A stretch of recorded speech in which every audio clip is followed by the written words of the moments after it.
وہ 13 کھلاڑیوں کے ساتھ کھیلتی ہے انکلوڈنگ 2 امپائرز. ٹھیک ہے. تو وہ انفارچونیٹلی اپنے کانڈکٹ سے انہوں نے یہ دکھایا ہے. نہیں لیکن الیکشن کمیشن نے جتنے بھی فیصلے کیے ہیں ان کے نیچے اختلاف مجھے بھی ہے ان فیصلوں سے, لیکن ان کے نیچے کوئی نہ کوئی استدلال تو اس کا قانونی سا لگتا ہے, نظر بظاہر لگتا ہے, بعد میں ظاہر بہرحال جی وہ تاریخ اس کا فیصلہ کرے گی, اور تاریخ فیصلہ اس سپریم کورٹ کے فیصلے کا بھی کرے گی.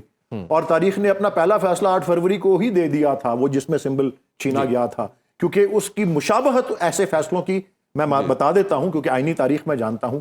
مولوی تمیز الدین خان کیس ایک بڑا مشہور ہے جس سے پاکستان کی آئینی تاریخ کا ایک گراوٹ شروع ہوئی تھی ان فیصلوں سے. اور اس میں کیا تھا کہ جی ہائپر ٹیکنیکلٹیز استعمال کر کے اصل چیز جو ہے آئین کا جو روح ہے اسے پامال کیا گیا. اچھا یہ بتائیے گا کہ مجموعی طور پر کتنا نقصان ہوا ہے؟ اگر ہم پنجاب میں دیکھیں تو پنجاب میں اب سینٹ کے انتخابات آ رہے ہیں, تو آپ کو کتنا لاس ہوا ہے اگر ہم مخصوص نشستیں ایز اٹ از سمجھے کہ آج کی حالات نا جی مخصوص نشستیں ایک تو ہم سے چھینی گئیں اور پھر دوسروں کو دے دی گئیں, جس کے بارے میں میں نے عرض کیا نا کہ کوئی گنجائش ہی نہیں ہے. اور اگر بائی دا وے کوئی گنجائش ہے ہمارے آئین میں بھی اور ہمارے قانون جو الیکشنز ایکٹ ہے اس کا 104 جو سیکشن ہے, ان دونوں میں اگر آپ مجموعی طور پہ دیکھیں گنجائش ایک بات کی ضرور ہے کہ جی اگر کسی پارٹی نے اتنی بڑی پارٹی میں انڈیپینڈنس اتنی تعداد میں آ گئے ہیں انڈیپینڈنس کی اچھی خاصی اس کو مل سکتی ہیں, تو اس کو موقع دیا جانے کی گنجائش موجود ہے کہ اب لسٹ دے دو.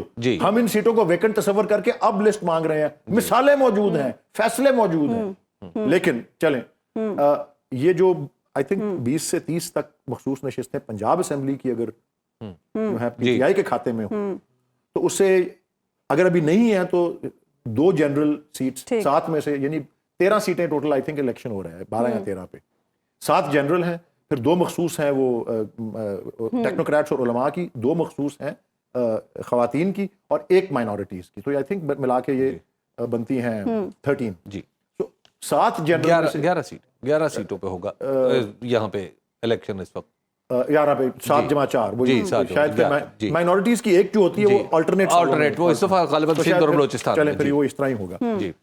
تو یہ ہے کہ جو 7 جنرل سیٹس ہیں ان میں سے اس وقت کی گنتی پہ تو پی ٹی آئی کو 2 اس وقت کلیئر مل جاتی. جی اگر وہ مخصوص نشستیں بھی آ جاتی ہیں پنجاب اسمبلی کی, وہ ووٹس بھی شامل ہو جاتے ہیں, تو یہ جو سکور ہے یہ 2 سے بڑھ کر یہ تقریباً 4 یا 5 تک بھی جا سکتا ہے. اور میں آپ کو ایکسپلین کرتا ہوں کس طرح, کیونکہ جو مخصوص نشستیں ہوتی ہیں نا وہ 2 ہوتی ہیں, 2 مخصوص ٹیکنوکریٹس کی, 2 مخصوص خواتین. بالکل اس میں جو لارجسٹ پارٹی ہے وہ ون کر لیتی ہے اور سیکنڈ لارجسٹ پارٹی دوسری لے جاتی ہے. لیکن اگر لارجسٹ اور سیکنڈ لارجسٹ میں فرق اتنا زیادہ ہو کہ وہ ڈبل سے بھی زیادہ ہو تو پھر لارجسٹ پارٹی دونوں لے جاتی ہے. وہ بڑا آسان سا ایگزامپل ہے, میری 90 ہیں نشستیں, میں ایگزامپل دے رہا ہوں, اور جو لارجسٹ پارٹی ہے اس کی 200 ہیں.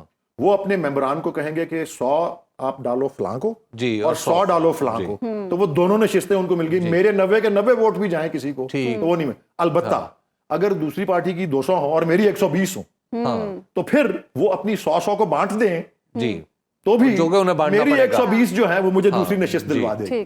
یہ وہ اس گنتی کو چینج اس طرح سے کرتے ہیں. اچھا 21 اپریل کو اب ضمنی انتخابات بھی ہونے جا رہے ہیں. پاکستان تحریک انصاف کا کیا پلان ہے ضمنی انتخابات میں کیسے حصہ لینا ہے؟ سنی اتحاد کونسل کے پلیٹ فارم سے یا انٹرا پارٹی الیکشن بھی تو آپ لوگوں نے کرائے, اس کا کیا بنا؟ جی میں اس کے لیے پنجاب کا الیکشن کمشنر تھا جی, اور بالکل کرائے جی. اور اس کے سارا اس کا پتہ نہیں کتنے 100 صفحے, میں کل ہی بات کر رہا تھا روف حسن صاحب سے جو ہمارے مرکزی الیکشن کمشنر تھے اور مرکزی سیکرٹری اطلاعات بھی ہیں ابھی یا چیف سپوکس پرسن ترجمان اعلیٰ, تو کتنے 1100 صفحے یا کتنے 100 صفحے جمع کرا دیے گئے ہیں وہاں 3 یا 4 دن پہلے, جو بھی مقررہ مدت ہوتی ہے. اب اس کا جواب دینے سے پہلے 21 اپریل کو ایک تو علامہ اقبال کا یوم وفات ہوتا ہے, تو ایک تو ہم اس کو عقیدت و احترام سے منائیں گے, وہ ایک طرف, اور دوسرا یہ کہ الیکشن میں شرکت بھرپور ہوگی, کیونکہ آپ نے دیکھ لیا نا جی کہ ہم اس سے بائیکاٹ کرنے کے کسی اس میں نہیں. ہم نے 8 فروری کو بھی, حالانکہ اس میں بھی ہر ہتھ کنڈا استعمال ہوا کہ کسی طرح ہمیں آؤٹ کر دیا جائے اور ہم خود ہی وہاں سے کہہ دیں گے جی ہم نے نہیں لڑنا, وہ ہم نے نہیں کیا. اور آپ نے دیکھ لیا اللہ تعالیٰ نے کس طرح سرخرو کیا, اور ہم پورا بھرپور شرکت کریں گے اس میں. بلے کے نشان کے ساتھ اس کا جواب میں یہی کہنے لگا تھا, اس کا جواب الیکشن کمیشن دے گی کہ انہوں نے کتنی دفعہ پاکستان کی تاریخ کی 4تھی دفعہ یہ مثال قائم کرنی ہے کہ کبھی کسی الیکشن کمیشن نے کسی سیاسی جماعت کے